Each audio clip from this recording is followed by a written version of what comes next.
Assalamualaikum warahmatullahi wabarakatuh. Yang terhormat Ibu Maria Oktasari selaku dosen mata kuliah psikologi sosial dan teman-teman semua yang berbahagia dan insya Allah diberikan kesehatan oleh Allah Subhanahu wa Ta'ala. Kami dari kelompok 3 yang beranggotakan Rosada, Fani Febrianti, Muhammad Bilal, Raza Adrian, dan Arif Hidayatullah akan mempresentasikan tentang prasangka sosial. Pengertian prasangka sosial. Menurut Gerungan tahun 2004, prasangka sosial merupakan suatu sikap perasaan orang-orang terhadap golongan manusia tertentu, golongan ras atau kebudayaan yang berbeda dengan golongan orang yang berprasangka itu. Sedangkan menurut Sobur, tahun 2013 menyatakan prasangka sosial diungkapkan sebagai suatu kecenderungan atas dasar penyakit masyarakat yang kurang menguntungkan bagi sebagian orang atau sebagian kelompok tertentu. Jadi dapat disimpulkan, prasangka adalah penilaian negatif atau ketidaksukaan bahkan kebencian terhadap sebuah kelompok atau individu yang diwujudkan melalui sikap negatif yang biasanya terjadi karena adanya konflik atau ketidaksukaan terhadap individu atau kelompok lain. Prasangka sosial terdiri atas attitude sosial yang negatif terhadap golongan lain dan tidak mempengaruhi tingkah lakunya terhadap golongan lain tadi. Stereotip dan diskriminasi. Stereotip, menurut Sobur, adalah suatu kecenderungan dari seseorang atau kelompok orang untuk menampilkan gambar atau gagasan yang keliru mengenai sekelompok orang lainnya. Gambaran yang keliru itu biasanya berupa gambaran yang tidak valid, bersifat menghina atau merendahkan orang-orang yang dikenai stereotip dan prasangka, baik dalam segi fisik maupun dalam sifat atau tingkah laku. Diskriminasi adalah perlakuan kelompok mayoritas yang menyudutkan kelompok minoritas karena perbedaan suku, ras, agama, jenis kelamin, dan status sosial. Definisi istilahnya, stereotip itu keyakinan tentang suatu kelompok tertentu, mewakili komponen kognitif. Diskriminasi yaitu tindakan yang diambil terhadap kelompok tersebut, mewakili komponen perilaku. Sumber prasangka. Abu Amadi dalam Santoso 2010 mengatakan bahwa terdapat sumber-sumber prasangka sosial, yaitu A. Orang berprasangka dalam rangka mencari kambing hitam, karena dalam berusaha terkadang seseorang mengalami kegagalan atau kejenuhan. Penyebab kegagalan itu sendiri terkadang tidak dicari pada dirinya sendiri, melainkan mencari pada orang lain. B. Orang yang berprasangka karena memang ia sudah dipersiapkan di dalam lingkungannya atau kelompoknya. C. Prasangka timbul karena adanya perbedaan, di mana perbedaan tersebut menimbulkan superior. Perbedaan ini meliputi fisik atau biologis, ras, lingkungan, geografis, strata sosial, agama, dan norma sosial. D. Prasangka timbul karena kesan yang menyakitkan atau pengalaman yang tidak menyenangkan. Yang E. Prasangka timbul karena adanya suatu anggapan yang sudah menjadi pendapat umum atau kebiasaan di dalam lingkungan tertentu. D. Sebab terjadinya prasangka. Yang pertama, karena adanya proses kategorisasi dalam diri individu. Ditegaskan pula bahwa kategori sosial merupakan basis psikologis dari munculnya prasangka. Kategorisasi tersebut mencakup etnisitas dan kecenderungan menjaga jarak sosial dengan orang-orang yang dianggap outgroup.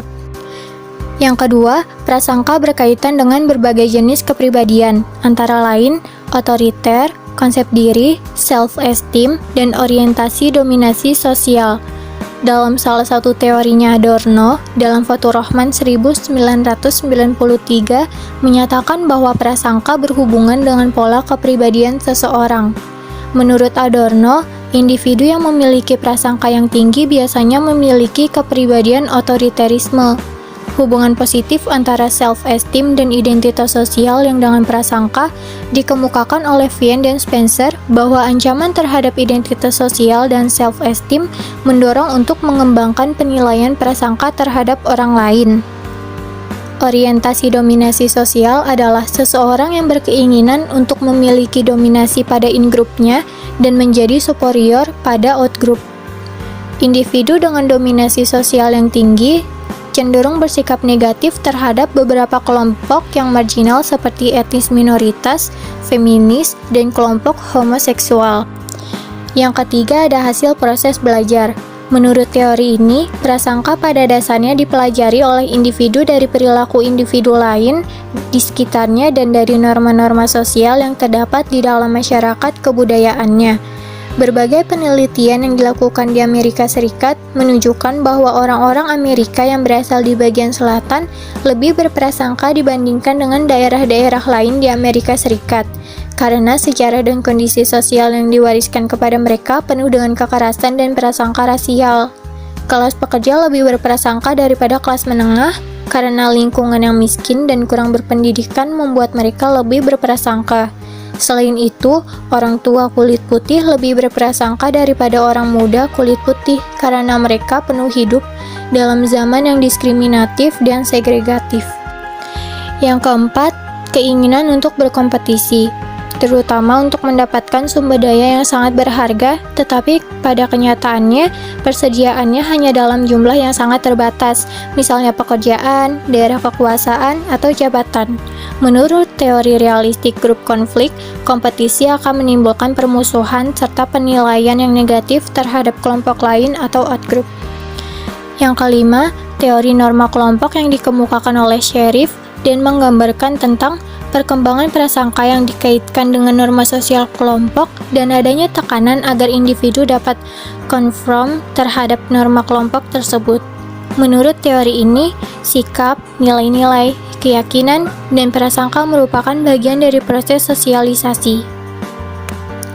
Menurut Sherif, sikap, nilai-nilai, dan prasangka bukan merupakan hasil dari pilihan-pilihan individu yang diperoleh selama hidupnya.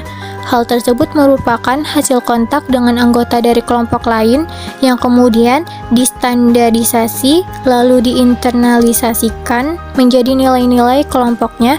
Kepatuhan seseorang pada nilai-nilai in-grupnya akan mengarahkan pada munculnya prasangka. Ciri-ciri pribadi orang berprasangka. Ciri-ciri prasangka menurut Brigham 1991 dapat dilihat dari kecenderungan individu untuk membuat kategori sosial. Kategori sosial adalah kecenderungan untuk membagi dunia sosial menjadi dua kelompok, yaitu kelompok kita in-group dan kelompok mereka out-group. In-group adalah kelompok sosial di mana individu merasa dirinya dimiliki atau memiliki, sedangkan out-group adalah grup di luar grup individu itu sendiri, yaitu kelompok orang lain di luar dari dirinya. Ciri-ciri dari prasangka berdasarkan penguatan perasaan in-group dan out-group adalah A. Proses generalisasi terhadap perbuatan anggota kelompok.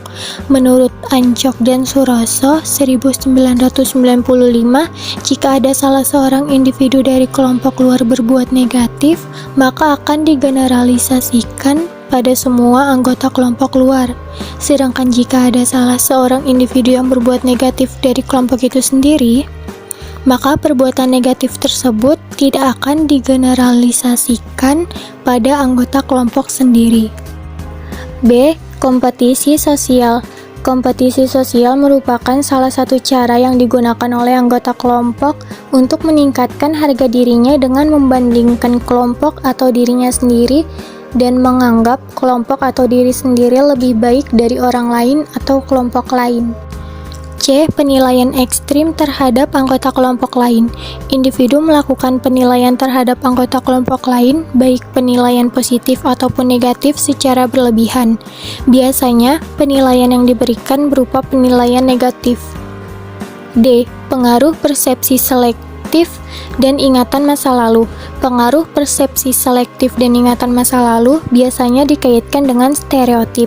Stereotip adalah keyakinan atau belief yang menghubungkan sekelompok individu dengan ciri-ciri sifat tertentu atau anggapan tentang ciri-ciri yang dimiliki oleh anggota kelompok luar. E. Perasaan frustasi. Menurut Brigham 1991, perasaan frustasi adalah rasa frustasi seseorang sehingga membutuhkan pelampiasan sebagai objek atas ketidakmampuan menghadapi kegagalan. Mengurangi prasangka sosial. Ada beberapa usaha untuk mengurangi prasangka sosial, yaitu dalam buku Gerungan tahun 2004 halaman 190-191, dalam buku Ahmadi tahun 2002 halaman 215-216, dalam buku Sears tahun 1985 halaman 254-256. 1. Melalui pendidikan awal terhadap anak-anak dalam keluarga dan sekolah oleh orang tua dan gurunya. 2. Sosialisasi menggunakan alat-alat komunikasi massa seperti surat kabar, radio, televisi, dan lain-lain. Sosialisasi yang dimaksud terutama yang memberi pengertian-pengertian kesadaran mengenai sebab-sebab terjadinya dan mengenai kerugian prasangka sosial bagi masyarakat sebagai keseluruhan dan bagi anggota-anggotanya. 3. Interaksi antar golongan yang cukup intensif maupun sekali melenyapkan stereotip dan prasangka sosial antar golongan itu. 4. Usaha preventif berupa usaha jangan sampai individu terkena prasangka menciptakan situasi atau suasana yang tentram, damai, atau jauh dari rasa permusuhan. 5.